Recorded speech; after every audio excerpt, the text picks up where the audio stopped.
मलाई लाग्छ यो केएफसीको चक्करमा चाहिँ निकै दुःख पाउँछ जस्तो छ है। यताबाट केएफसी भनेपछि फटाफट हिँडिरहेको छ क्या, एकदम लम्की होइन, यस्तरी हिँडिरहेको छ होइन। अब हामी खोजिरहेको छौँ केएफसी। केटाहरू हेर्दैछ होइन, पछाडि चाहिँ सपिङको लागि भेजिटेबल्सहरू है। अहिले चाहिँ हामी केएफसी खोज्दै आउँदाखेरि चाहिँ बस स्टप पनि आइसक्यो है। बस अड्डाको अहिले यस्तो छ नजारा। स्वागत छ फेरि पनि तपाईँहरूलाई आजको ब्लगमा। सो आई होप कि सबैजना सन्चै हुनुहुन्छ र आरामै हुनुहुन्छ। सो गाइस आज चाहिँ हामी निकोसियाको गल्लीमा घुम्दैछौँ होइन।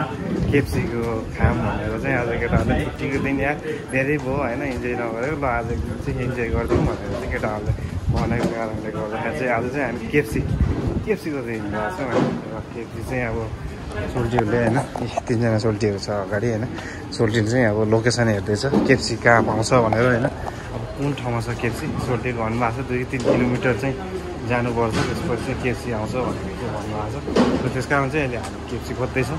अब केएफसीमा गएर चाहिँ यसो आज होइन के हुन्छ होइन, खानेकुराहरू अलिक मिठो खाऊँ भनेर चाहिँ सोध्दै रुटु खाना कति खानु, आज अलिकति मिठो खाऊँ न भनेर चाहिँ भन्नुभएको छ। त्यस कारणले गर्दाखेरि चाहिँ अब हामी चाहिँ गएर चाहिँ अब केएफसीतिर चाहिँ जाऊँ भनेर सोचिरहेको छौँ। अब केटाहरू यही हो त केएफसी होइन यार, यही होला देखाएको यार सोल्टी। लोकेसन भन्छ होला, गाडी टर्न भन्दैन। त्यही त। सो आज केएफसीले चाहिँ निकै घुमायो हामी है, 2-3 किलोमिटर घुमिरहेको छौँ तर पनि केएफसी पाएको छैन। अब चाहिँ खै केटाहरूले अब मलाई लाग्छ यो केएफसीको चक्करमा चाहिँ निकै दुःख पाउँछ जस्तो छ है। केटाहरूले केएफसी भनेपछि फटाफट हिँडिरहेको छ क्या, एकदम लम्की होइन, यस्तरी हिँडिरहेको छ होइन। अब हामी खोजिरहेको छौँ केएफसी अब कहाँ छ होइन। हेरौँ अब केएफसीमा पुगेपछि कस्तो हुन्छ, के कुराहरू खाने कुराहरू पाइन्छ। फर्स्ट टाइम भिजिट गर्दैछौँ होइन। अहिले पाउनु अलिक गाह्रै छ। त्योभन्दा अगाडि चाहिँ हामी यहाँको अगाडिको गल्लीहरू हेरौँ होइन, यहाँको गल्लीहरू कस्तो हुन्छ, गल्लीहरूमा के आइटमहरू पाउँछ होइन, सबै कुराहरू यहाँको मार्केटहरू हेरौँ होइन। तपाईँहरूलाई चाहिँ सबै देखाउँदै चाहिँ हामी अगाडि जानेछौँ। र यहाँको मार्केटहरू हेर्न सक्नुहुन्छ, यस्तो खालको छ मार्केटहरू होइन। यो चाहिँ यहाँको निकोसियाको मार्केट एरिया हो है। अब सपिङहरू गर्ने हामी चाहिँ यतै आउँछौँ। देख्न सक्नुहुन्छ यो चाहिँ एसियन मार्केट हो। यहाँ चाहिँ अब हाम्रो त नेपालतिरकोदेखि इन्डियादेखि सबै एसियाको सबै सामानहरू पाउँछ होइन। यहाँनिर चाहिँ हामीले अब सपिङहरू गर्न राइसहरू, भेजिटेबलहरू के चाहिँ चाहिन्छ ग्रोसरी आइटम त्यो सबै कुराहरू पाउँछ। केटाहरू हेर्दैछ होइन, पछाडि चाहिँ सपिङको लागि भेजिटेबल्सहरू है। अहिले चाहिँ हामी केएफसी खोज्दै आउँदाखेरि चाहिँ बस स्टप पनि आइसक्यो है। बस अड्डाको अहिले यस्तो छ नजारा।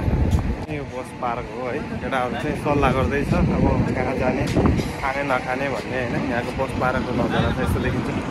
र यहाँको चाहिँ अन्डर सिटी ग्राउन्ड चाहिँ यो एरिया चाहिँ अन्डर सिटी ग्राउन्ड हो है। यो सबै एरियामा धेरै फेसिलिटी छ यहाँ पनि होइन।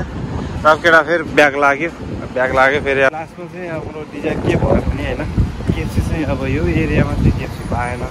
अब केएफसी खोज्दालाई हामी चाहिँ आफ्नै एरिया जानु पऱ्यो होइन सोल्टी। अब आफ्नो एरियातिर गएर बसमा जाने, अब बसमा गएर आफ्नै एरियातिर गएर झर्ने।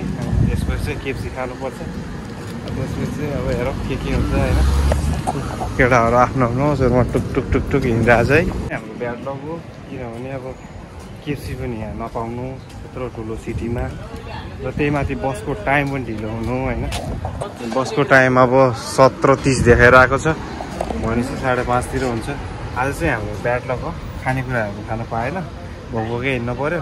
त्यही माथि फेरि अब बस पनि पर्खिनु पऱ्यो आधा घन्टा। अब यत्तिकै भर्खर त 5 बजिरहेको छ, अझै आधा घन्टै पर्खिनु पऱ्यो। केटाहरू अब बस पर्खिनु तर्फमा छ होइन।